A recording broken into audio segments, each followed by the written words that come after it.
Coucou, c'est Paye Nutri, j'espère que vous allez bien. Donc une petite vidéo ici pour vous parler d'un sujet très important. J'en parle dans ma réunion Nutri de base en troisième partie et j'en parle aussi dans ma vidéo sur l'alimentation anti-inflammatoire. C'est notre consommation excessive de sucre, donc des sucres simples. Et donc j'ai vraiment à cœur de faire cette vidéo que vous pouvez regarder autant de fois que vous voulez.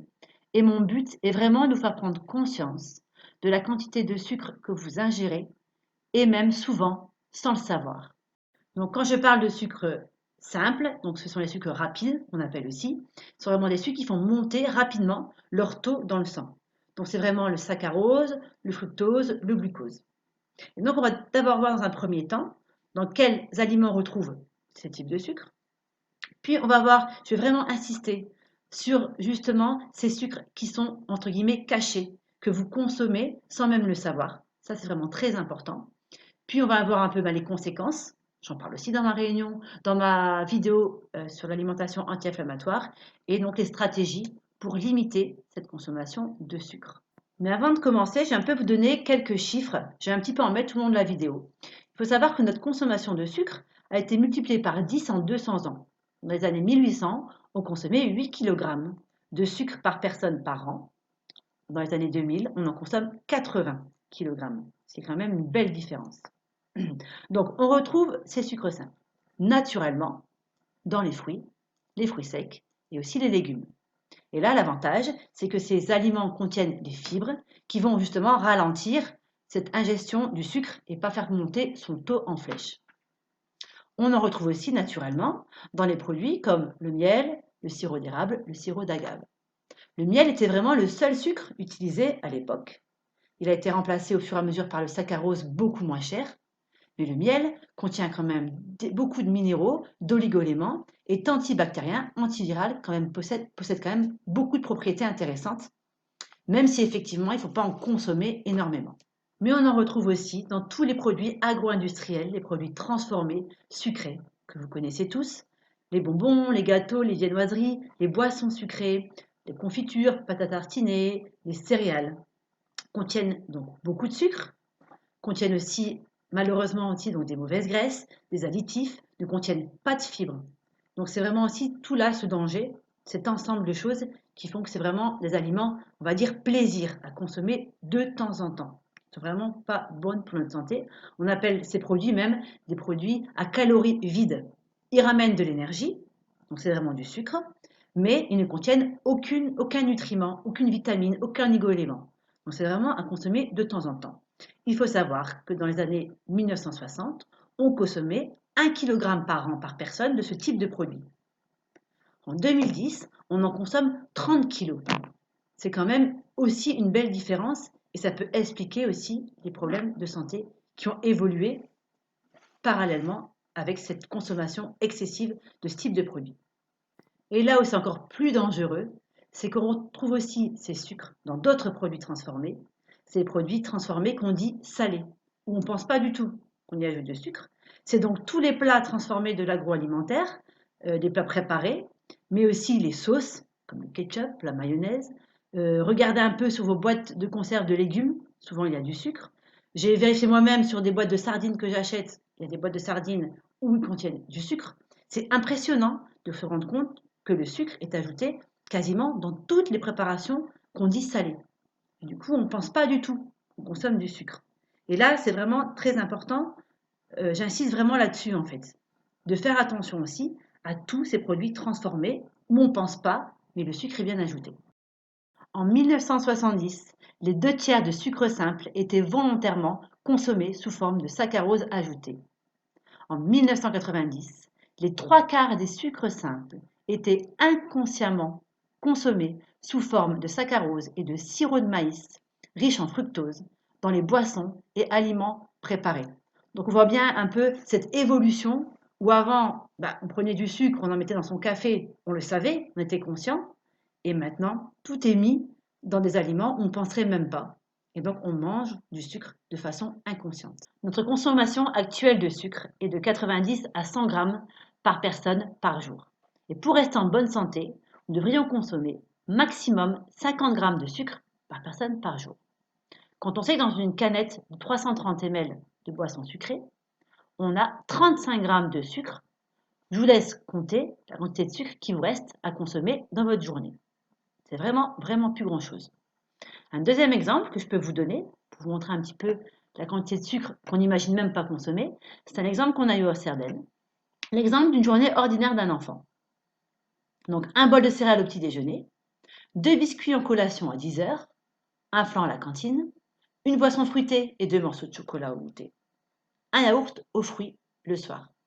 D'après vous, on arrive à combien de sucre en fin de sa journée? Eh bien, on arrive à 100 grammes de sucre simple, alors que pour un adulte, c'est maximum 50 grammes.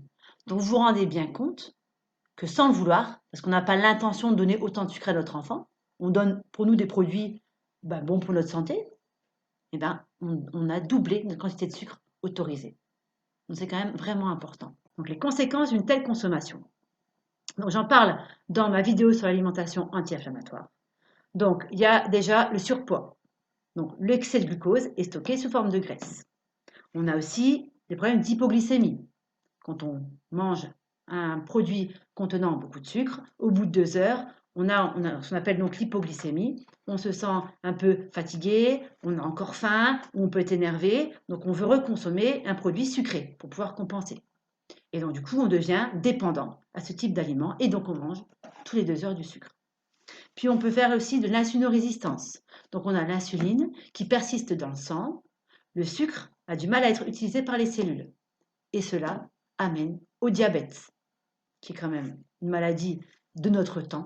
On a de plus en plus de cas. Et cette consommation de sucre entraîne aussi la dysbiose intestinale. C'est vraiment pour moi très important au niveau intestin. J'en parle donc dans cette vidéo anti-inflammatoire. Ça enflamme les intestins. Le sucre déséquilibre notre flore intestinale, au profit malheureusement des mauvaises bactéries et des champignons qui se nourrissent du sucre. Nos intestins, je pense que j'ai déjà dit, produisent 70% de notre immunité. Donc diminuer cette consommation de sucre, voire arrêter, va renforcer notre immunité. Quand on voit tout ce qui se passe en ce moment, c'est quand même pas rien. Notre intestin produit aussi les vitamines du groupe B. Et l'intestin permet de bien digérer et de bien donner tous les nutriments indispensables à notre corps pour rester en bonne santé. C'est un organe super important. Et aussi, on le sait maintenant, il est relié au cerveau. Donc quand notre intestin ne fonctionne pas correctement, on peut se sentir déprimé, pas bien, et ça joue vraiment au niveau de notre cerveau. Donc quelle stratégie employer pour diminuer cette consommation de sucre? Déjà, si vous devez consommer des plats préparés, ça peut encore arriver quand on n'a pas beaucoup de temps, je vous conseille vraiment de regarder l'étiquetage. Prenez le temps au début de regarder l'étiquetage, c'est toujours intéressant en plus.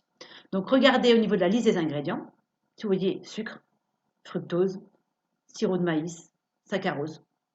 Et regardez aussi sur le tableau de valeur nutritionnelle.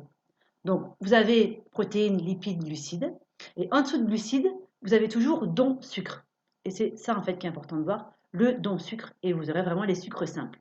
Faites attention de bien prendre par rapport à la portion, parce que souvent c'est par 100 grammes. Parfois il y a aussi par portion, vous savez exactement ce que vous consommez. Parfois c'est à vous de faire le calcul. Mais si vous devez de temps en temps consommer, dans ces cas-là, regardez juste au niveau de l'étiquetage. Déjà une première stratégie. La deuxième stratégie, c'est de limiter tout ce qui est sucré. Donc toutes les boissons sucrées surtout, parce que les boissons sucrées contiennent énormément de sucre, comme vous l'avez vu. Diminuez aussi les bonbons, les confiseries, viennoiseries, les gâteaux, au profit de tous les produits que vous faites maison. Quand vous faites des gâteaux maison, des produits maison, même sucrés, l'avantage, c'est que vous mettez pas d'additifs, pas de colorants, mais en plus, vous pouvez diminuer vous-même le sucre que vous mettez dans vos gâteaux. Donc, c'est quand même l'avantage de préparer au maximum soi-même ces produits. Consommez aussi beaucoup plus alors, remplacer le sucre, le carré de sucre, par du miel, du sirop d'érable par exemple, ce qui est déjà meilleur. Reconsommer, donc pour remplacer ces produits transformés, des fruits secs. Vous pouvez aussi consommer des oléagineux, donc tout ce qui est noix, noisettes, pour compenser un petit peu le goût de ce sucre. Il y a vraiment moyen de trouver d'autres alternatives que ça. Donc vraiment, diminuer les produits transformés en général et augmenter la quantité de produits naturels, de fruits secs ou de miel. Pour conclure, je dirais que le sucre est vraiment comme une drogue. Pour les personnes qui en consomment beaucoup, s'ils doivent arrêter, ils ont vraiment un très gros manque. Donc, il y a différentes solutions pour ça. Il y en a qui arrivent à arrêter du jour au lendemain. Vraiment le sucre. Et là, je dis vraiment chapeau, quoi, parce que c'est vraiment pas évident. Ou la deuxième solution, c'est celle que moi aussi j'ai fait, c'est vraiment y aller progressivement. Se déshabituer du goût du sucre, en fait. Donc, par exemple, si au matin, vous prenez un bol de lait avec 2 ou 3 sucres, et bien pendant une semaine, vous allez mettre un sucre en moins. Comme ça, vous allez vous habituer tout doucement. Ça va sûrement être dur, vous allez le sentir au début. Et vous verrez qu'au fur et à mesure, vous ne le sentirez plus. Puis la semaine d'après, vous pouvez encore enlever un sucre, par exemple. Donc, et puis vous verrez, on s'habitue vraiment à diminuer le sucre et on ne ressent même pas le manque. C'est vraiment un peu à vous prendre en main et à décider de diminuer. Mais surtout, ce qu'il ne faut pas faire, c'est de prendre à la place des édulcorants comme l'aspartame, tous les produits contenant de l'aspartame ou autres, qui vont malheureusement continuer à vous donner le goût du sucre. Et ça ne changera absolument pas le problème. Et en plus, ces produits sont toxiques. Donc, c'est vraiment pas la bonne idée. La seule solution, c'est de se déshabituer du goût du sucre en la diminuant progressivement ou pour ceux qui y arrivent, en l'arrêtant directement.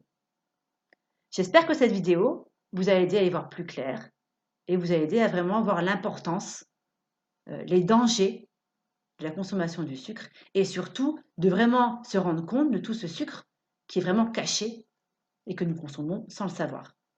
Je vous remercie d'avoir regardé cette vidéo et n'hésitez pas à poser des questions ou à laisser des commentaires. Je vous dis à bientôt.